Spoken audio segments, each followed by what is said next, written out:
Taste the Daily.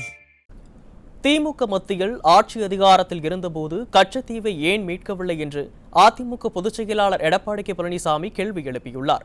Mayiladuthurai மாவட்டம் சீர்காழி கடைவீதி பகுதியில் மக்களை காப்போம் தமிழகத்தை மீட்போம் சுற்றுப்பயணத்தில் உரையாற்றிய அவர் தமிழக மீனவர்களை பற்றி திமுக சந்திக்கவில்லை என்று குற்றம் சாட்டினார். இதே இன்றைக்கு பேசுகிறாரு திரு ஸ்டாலின் அவர்கள். 1999ஆம் ஆண்டு பாரதிய ஜனதாவோட கூட்டணி வச்சது திமுக நாடாளுமன்ற தேர்தலில். அப்ப நாடாளுமன்ற தேர்தலில் திமுக வெற்றி பெற்று திரு முரசொலி மாறன் மற்றவர்கள் அந்த திரு வாஜ்பாய் பிரதமரா இருக்கும் போது அந்த அமைச்சரவையில் அமைச்சரா இருந்தாங்க. அப்பெல்லாம் மீனவருக்கு கண்ணு தெரியல, மீனவர்களை பற்றி சிந்திக்கல. அடுத்த ஆண்டு தேர்தல் வர இருக்குது, எப்படியாவது மத்திய அரசு மீது பழியை போட்டு அந்த மீனவ மக்களுடைய வாக்குகளை பெறுவதற்கு இன்றைக்கு பொய் பிரச்சாரம் செய்து வருகிறார்.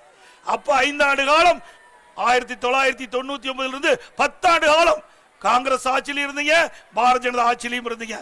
10 ஆண்டு காலம் மத்தியிலே ஆட்சி இருக்கின்ற போது, அதிகாரம் உங்களிடத்தில் இருக்கின்ற பொழுது இந்த மீனவ மக்களுடைய துன்பங்கள், துயரங்கள், வேதனைகள் அந்த கச்சத்தீவு மீட்டால் தான் அது அவர்களுக்கு நிவாரணம் கிடைக்கும் என்று ஏதாவது சிந்தித்து பார்த்தீர்களா?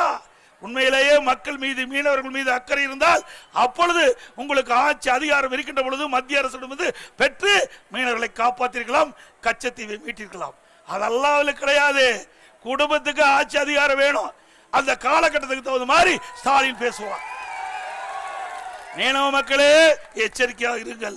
இப்படி ஆசை வார்த்தை காட்டி உங்களை ஏமாற்றி அடுத்த ஆண்டு நடைபெறுகின்ற சட்டமன்ற பொதுத் தேர்தலில் உங்களுடைய வாக்குகளை பெறுவதற்காக தந்திரமாக இன்றைக்கு அறிக்கை விடுகின்ற முதலமைச்சர் திரு ஸ்டாலின் என்பதை உணர்ந்து அடுத்து வருகின்ற ஆண்டு சட்டமன்ற தேர்தலில் எங்களுடைய கட்சிக்கு ஆதரவை கொடுங்கள், கூட்டணிக்கு ஆதரவை தாருங்கள்.